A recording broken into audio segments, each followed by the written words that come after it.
তারপরে আমার ওখান থেকে নিয়ে আবার নিয়ে যায়, আবার টর্চার করে ভাই। আমার এই যে হাতে দেন কী অবস্থা, এই যে দেন পায়ে কী অবস্থা, ঠিক আছে। আমার পানিতে চুপা ভাই খুব অসুস্থ করে নেয়। তারপরে ওখানে নিয়ে আবার মারে ধরে টিয়া করে।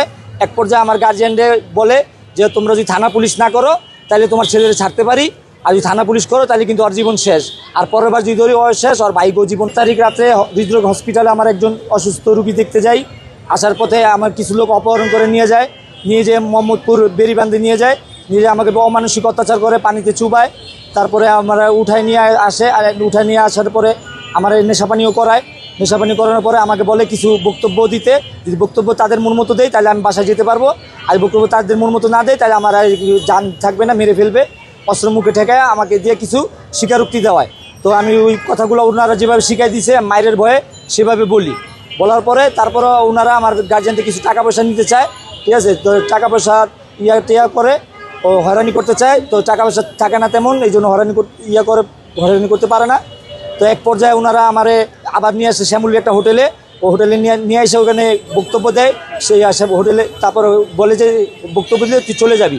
তারপর দেখি আমাকে হোটেল থেকে নামার পর দেখি আমাকে নিয়ে যাবে আবার আরেকটা গাড়িতে নিয়ে যাবে। তখন আমি গাড়িতে উঠতে চাই না, হোটেলের নিচে আমি অনেকক্ষণ পারাপারি করি, হোটেলের সিসি ক্যামেরায় এরা আছে। তারপরে আমার ওখান থেকে নিয়ে যায়, আবার টর্চার করে ভাই। আমার এই যে হাতে দেন কী অবস্থা, এই যে দেন পায়ে কী অবস্থা, ঠিক আছে। আমার পানিতে চুপা ভাই খুব অসুস্থ করে নেয়। তারপরে ওখানে নিয়ে আবার মারে ধরে টিয়া করে। এক পর্যায়ে আমার গার্জিয়ানরে বলে যে তোমরা যদি থানা পুলিশ না করো তাহলে তোমার ছেলেরা ছাড়তে পারি, আর যদি থানা পুলিশ করো তাহলে কিন্তু ওর জীবন শেষ। আর পরের বার যদি ধরি ও শেষ, ওর ভাইকেও জীবনও শেষ। ভাই জাহিদ মোরলের নির্দেশে জাহিদ জং আর লোগায় স্মার্ট হাসান, এই দুজনে যে এরা মূলত এই সন্ত্রাসী কার্যকলাপ করে, মোহাম্মদপুর থাকে, ঠিক আছে। শেরবাংলায় সেই সন্ত্রাসী কাজকাম করে, মানুষ মায়েরা ধরা টাকা পয়সা নিয়ে যায় অনেকের। জি না, শত্রুতা নাই বলতে এরা আমাদের এলাকার বড় ভাইদের জন্য আর কি এদিকে করে চাঁদাবাজি করতে পারে না, তারা বাধা দেয় চাঁদাবাজি করতে, এই জন্য করে। আবার বিএনপির ব্যাপারে উল্টাপাল্টায় যে একটা ভিডিও রাখছে, বিএনপির ব্যাপারে আমাদের বাধ্য করে মায়েরা উল্টাপাল্টা বলাইছে, মানে আমার খুব হয়রানি করছে। ওই ভিডিওগুলো রাখছে ওরা। তারপর আমার নেশা করাইছে, এই নেশার ভিডিও করে রাখছে, করছে। মানে আমি ভাই ওই জায়গায় বাধ্য হয়ে যাই ভাই, মায়ের অত্যাচারে ভাই আমি ভাই বাধ্য হয়ে যাই ভাই। আমি কী করুন ভাই, আপনারা আমার বাঁচান ভাই। আমি আইসি ভাই সাংবাদিক ভাই সাহায্য লইতে ভাই। আমি ভাই এনতে যাওয়ার পরে ভাই আমি জাহিদ মোরলের নির্দেশে জাহিদ জং আলু স্মার্ট হাসান ওরা আমার বলে যে আমি যদি কোনো থানা পুলিশ করি বা কোনো করে আইনের আশ্রয়ে যাই তাহলে আমার ফ্যামিলির আবার ক্ষতি করবে ভাই। আপনারা ভাই আমার হেল্প করবেন, আমার বাঁচান ভাই। আমি খুব ইয়াতে আছি ভাই। আপনি কি প্রাণনাশের হুমকিতে? জি ভাই, আমি অবশ্যই ভাই। আমার কইছে মাইরা লেবু যে হাসপাতাল পুলিশে যাই বা র্যাব অফিসে যাই, তাহলে মাইরা লেবু ভাই। মূলত আমি চাই, আমি মোহাম্মদ কাজী আরিফ, আমি চায়ের দোকানদারি করি। সাম্প্রতিক আমরা একটা ভিডিও দেখছিলাম যে আগারগাঁ ফুলবাজারে, আমরা একটা ভিডিও দেখি, ভিডিওতে দেখা যায় আপনি একটা স্বীকারোক্তি দেন, তাহলে সেই ভিডিও প্রচার ভাই অনেক অমানসিক অত্যাচার করে, অত্যাচারের ভয়ে ভাই আমি বলতে বাধ্য হই ভাই এইভাবে ভাই। তাহলে তিনারা যদি আপনাকে উঠাইয়ে নিয়ে যান তাহলে তিনারা কেন ভিডিওটা প্রচার করবে? ভিডিওটা প্রচার করছিল কি, আপনি কি খবর পেয়েছেন? জি ভাই, ওই যেটা জাহিদ আমার ভিডিও করে বলছে, জাহিদ যেভাবে বলে ওইভাবে বলবি, আজ না বলস আমরা যদি আবার রুমে ঢুকি তাহলে তুই জবাই হয়ে যাবি গা। আর দেখছস না কি করছি এতক্ষণ, এর চেয়ে বেশি করুন। তখন ভাই আমি ভয়ে ডরে, জি ভাই ভয়। তারপর আমার গার্জিয়ানটা বলে যে যদি তোরা থানা পুলিশ করস তাহলে ওরা ছাড় মতো নাই, তাহলে বহুত সমস্যা হয়ে পর ওর ভাইকেও সমস্যা হইব। এগুলো বইলা পরে আমার গার্জিয়ান অনেক কান্নাকাটি করে। তারপরে ভাই আমার ভাই 20-30 ঘন্টা আটকে রাখছিল ভাই। 20-30 ঘন্টা মা একটা মানুষ যদি অত্যাচার করে ভাই কি অবস্থা হয় ভাই। ভাই এখন আমি ভাই জীবনের হুমকিতে আছি ভাই। ওরা যে কোনো সময় যে যদি দেয় মিডিয়ার কাছে আসছি তাহলে ভাই আমার ভাই আমি চাইতেছি ভাই দেয় না সুস্থ একটা ভাই এটার বিচার চাইতেছি ভাই, যেন আমি আমাকে ভাই রাত্রে মোহাম্মদপুর বেরিবান্ধে আটকে রাখছে। তারপর শ্যামলীর একটা হোটেলে আনছিল, হোটেলে সিসিটিভি ক্যামেরা ক্যাপচার হয়েছে নিচতলায়। আমি অনেক ভাই উঠতে চাই না ভাই, দস্তাদস্তি করছি, ওই জন্য ভাই আর দস্তাদস্তি করছি, মায়ের অনেক বেশি দিচ্ছে ভাই। ভাই ভোর সকালবেলা উঠাইছিল তো মানুষ কিছু ছিল, এরা ভয়ে আসতে পারে না, গ্যাং অনেক বড়, ওদের এত অস্ত্র টস্ত্র ছিল, মানুষ ভয়ে আসে না।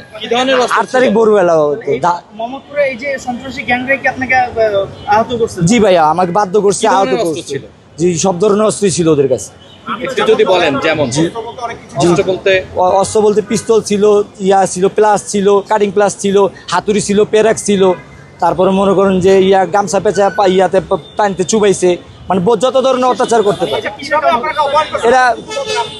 আমাদের শেরবাংলার লোকদের জন্য ওরা আর কি শেরবাংলা রাজনীতি করতে চাঁদাবাজি করতে পারে না। তা আমাদের বড় ভাইরা বাধা দেয় চাঁদাবাজি করতে আসলে, তো ওই বাধা দেওয়ার বড় ভাইয়ের সাথে আমরা এক এলাকায় থাকি, চলাফেরা আছে, চলাফেরা থাকার কারণে আর কি যে ওদের সাথে চলি, ওইটাই আমার দোষ, এই দোষে আমাকে নিয়ে গেছে। আপনার কাছে কি চাঁদা চেয়েছে কি?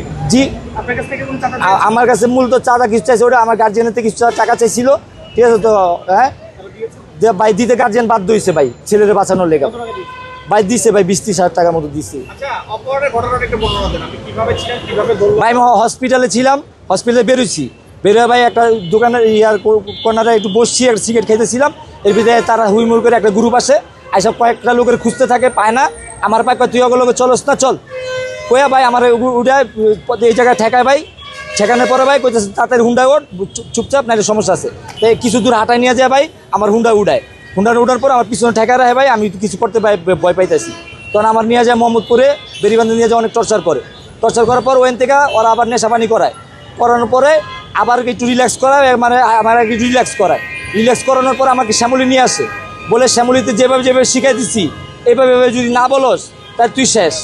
তো ভাই আমি ভাই মায়ের ডরে ভাই ওরা যেভাবে যেভাবে বলতে বলছে ওইভাবে কয়েকটা ভিডিও আমার বানায়, আমি ভাই ওই বলতে বাধ্য হই ভাই।